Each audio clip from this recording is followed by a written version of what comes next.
Well, listeners, there is a brand new album coming out on the 5th of July that we know that you are very, very excited about. It is Visions of Atlantis' brand new album, Pirates to Armada.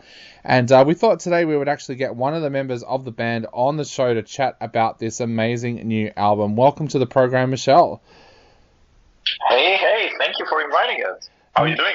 No worries. I am really, really well, and I'm so glad that you're on the show tonight because this album is just absolutely amazing. I've had a little bit of a sneak peek and been able to sit down and take a listen to it, and it is absolutely amazing. So congratulations. Thank you very, very much. I mean, it's our child, it's our latest child. So, of course, we believe into it, but hearing it from external partners and, having external feedback is always a great thing. Thank you very much. No worries. Now, was there always a plan to continue this saga with Pirates 2? Was that always the plan? Let's say that we just felt like what we had to say in the pirate universe was absolutely not over. We feel like we truly belong there, So when we started writing music for the new record, it just came out with the same vibe. It's absolutely not the same record. That's important to say. It's not like Pirates 2 means that we will have Legion of the Seas Part 2, Melancholy Angel Part 2. But it just belongs to the same universe. We truly feel like we had much more to say.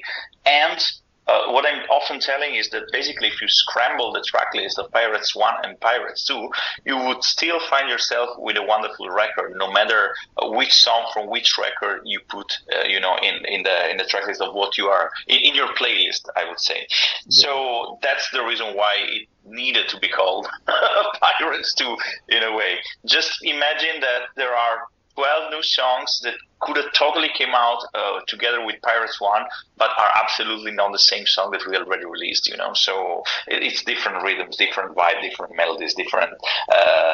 everything changes, but at the same time, it still belongs to that universe. So this, I think, explains clearly why Pirates 2. Yeah.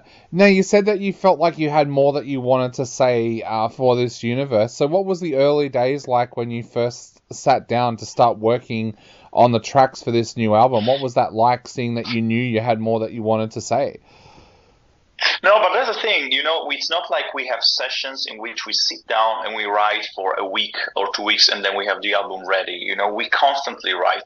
There are moments in which you don't write for 2 months and then you have inspiration and you suddenly write 2 or 3 songs in a couple of weeks, And the very first song for Pirates 2, I think was ready 2 months after Pirates 1, Yeah. And the last one, funny enough, the very last that we composed was Collide, and this song was written during the last US tour with Delane in September, so pretty late, before just a few months before we entered the studio.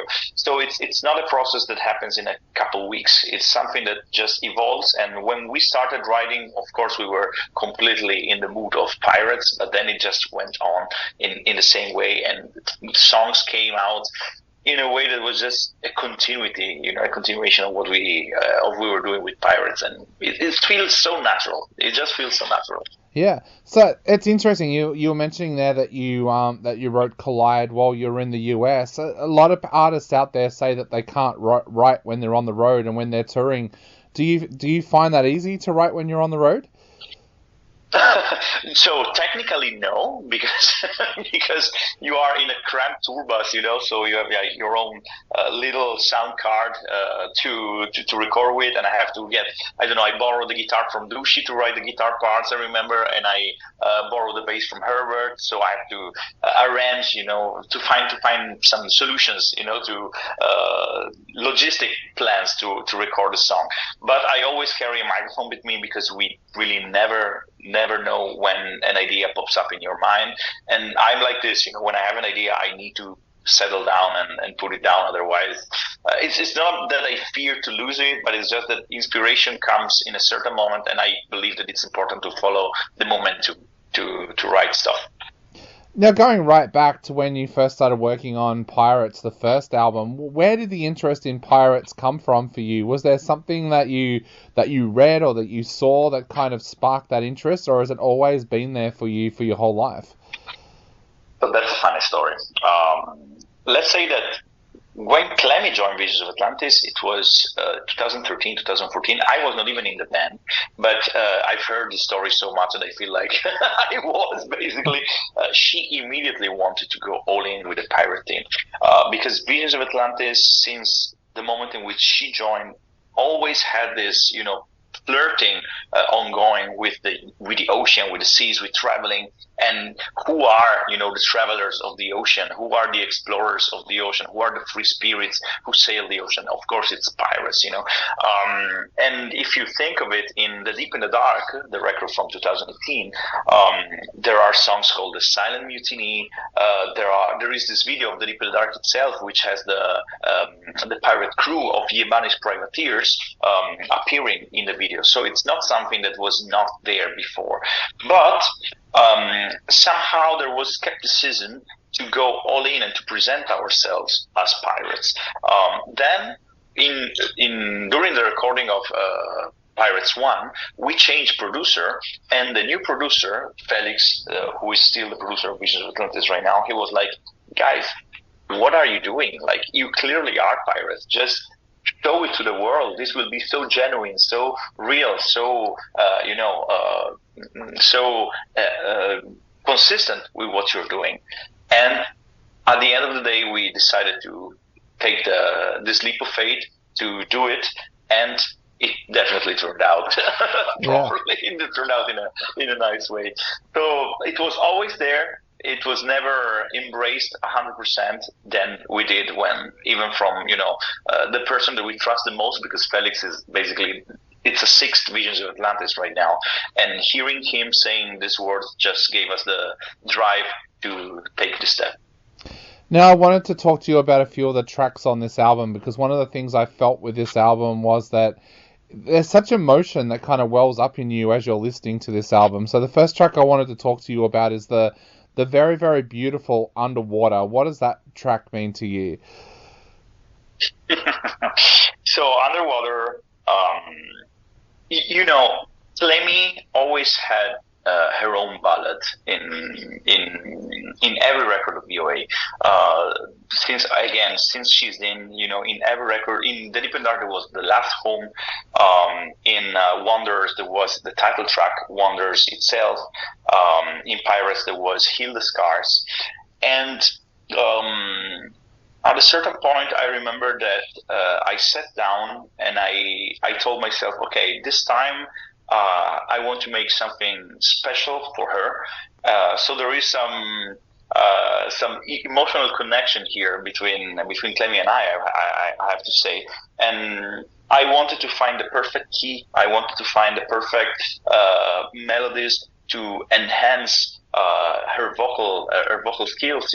Because sometimes, looking back at what we did in the past, I'm under the impression that we never truly exploited Clemmy's emotional approach to singing and Clementine's vocal range in general.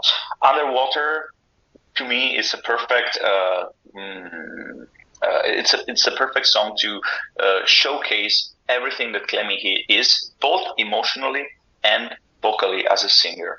And I'm pretty proud of this song, and I'm extremely happy that you were mentioning it as first. You're not the first, and this is a really good sign. Now, there's two others that I wanted to mention as well. The song I think that everybody's going to have a little bit of a cry to, Ashes to the Sea. What does that one mean to you? Well, that's clearly a funeral song. It's a song to those who had to say goodbye to in our path, and I think that everyone can relate, to this feeling. We are not kids anymore. It's not only about life; it's also about facing the path that life reserved for all of us in a way, and. Yeah, I believe that there's not much more to say, because this is already pretty explanatory. Like the moment in which you lose someone, there is a really specific, a really particular emotion that grows into you, and this is our way to put it down in music. I believe this is enough, right? Definitely. Now, the last one I wanted to chat about was the absolute masterpiece, the song that I can't wait to see played live one day, The Dead of the Sea. That song is just absolutely amazing. Tell us a little bit about how that one came together. So, I don't know how much you know about my background, but I had my very first project, my very first approach into metal was a band called Overtures. I was a kid when I started playing in this band. I was 18 only. And in every record, I always wanted to have a suite, because I believe that long songs, suites, are those tracks that truly let you express who you are musically. You know, to write a single, to write a song that is like 3 minutes 30 or 4 minutes, you somehow have to stick to some rules. You have to have verse, chorus, then maybe a C part, a bridge, and then a chorus. Otherwise, they would tell you it's not commercial. They would tell you it's not catchy enough. They would tell you it's not radiophonic enough. And of course, this is true. Now that I'm almost 40, I can totally agree with with this perspective, because especially nowadays when there is a fast food world where everything is lasting a minute and a half for reels on Instagram, you have to give information really quickly. But this is somehow standardizing the world, standardizing the universe, and make everything sound somehow similar. Suites.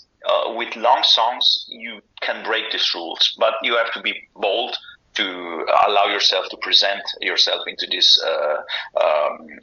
under these circumstances and aspects, because it's not something that if you fail, it just sucks. It's 7 minutes of boredom, and you absolutely don't want this. So I always challenge myself to write something that really reflects my musical taste, my musical flavor in a really personal way. And I believe that those bands, even Nightwish, are doing this, that compose long tracks. In these songs, they truly express who they are. Yes, it's something that someone else can do. Thomas can write 8-minute song. I can write 7-minute song, but my 7-minute song will never ever sound like Thomas's. And this is something that is that's the same for every artist. If someone gets into a masterpiece like those, this is who you are as a musician, as a composer, and no one else will ever emulate you, because it's basically impossible. And I believe that when this works, there is some unicity, some peculiarity, there are elements that will always make the listener say, okay, this is something that only Visions of Atlantis or only Nightwish or only Edguy or only Avantasia can do in this way. So once again, pretty happy of hearing this from you. Definitely. Oh, look, I think it is such a beautiful and amazing track. Like I said, I can't wait to hear it being played live. And talking of playing live, you guys have played at some of the most amazing festivals now around the world. The 70,000 Tons of Metal. You've played at Bloodstock. What's that been like over the last few years, being able to play at some of the biggest festivals in the world after we had the interruption of the pandemic before that? Well, first of all, seeing people gathering together after those 2 years, it's absolutely fantastic, because you truly, human connection and the sharing of emotions as a collectivity, this is what music is about. So these 2 years for us were really, really hard. It's basically they took away whatever we were meant to do. We are meant to be artists who put people together. And having the world telling you people cannot stay together was just terrible. Like, this is, the easiest way and the most true way to say it is, it was just terrible. So attending, like performing at festival, attending festivals, and being at festival, seeing people finally once again, headbanging together, mosh pitting together, circle pitting together, having fun together. This is just fantastic. And as an artist, being the drive for people to, trigger their inner emotion. This is the most beautiful feeling. I have to say that I'm a big fan of festivals. I can easily say that I prefer playing at festival rather than club shows because of the amount of people that you have in front of your eyes. And it's not about making the band bigger. It's about realizing that you have so many people that are there for the same reason, that have a common emotion that they are sharing. This is just beautiful. So, talking of that, is there any chance that we might see you in Australia sometime in the future? I truly hope so, because before the damn pandemic, we had a tour that was planned in Australia. We had like 8 shows in New Zealand and Australia that were booked already, and they were announced already. Then the pandemic came. It was postponed to 2021 from 2020, of course. And in 2021, we decided to cancel because we just realized that it was not possible to plan anything back then. After that, of course, a lot of things changed, but now I see that some European bands are finally coming back. Things should be easier once again. You know how hard it is, to enter Australia with a visa and everything. It's probably the only country which is harder than the United States.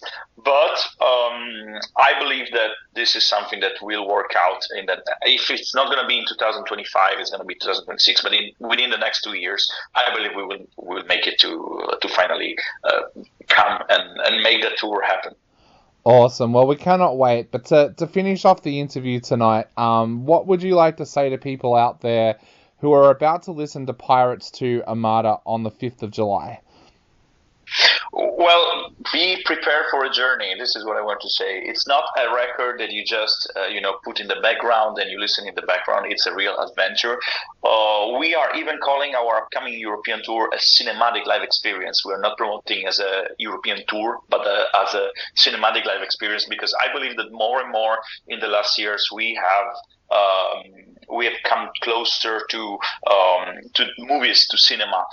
This entire record, it's not a concept album where there is a story that starts on the first song and ends on the 12th song, but it's a journey that will, make you sail over oceans with different emotions. You will have songs that will touch you deeply. You will have songs that will make you dance. You will have songs that will make you scream out loud. And I believe that this is something that you really want to do, sitting down, putting your headphones, and starting this journey. And at the very end of the record, I swear you will have a big smile on your face. So be prepared.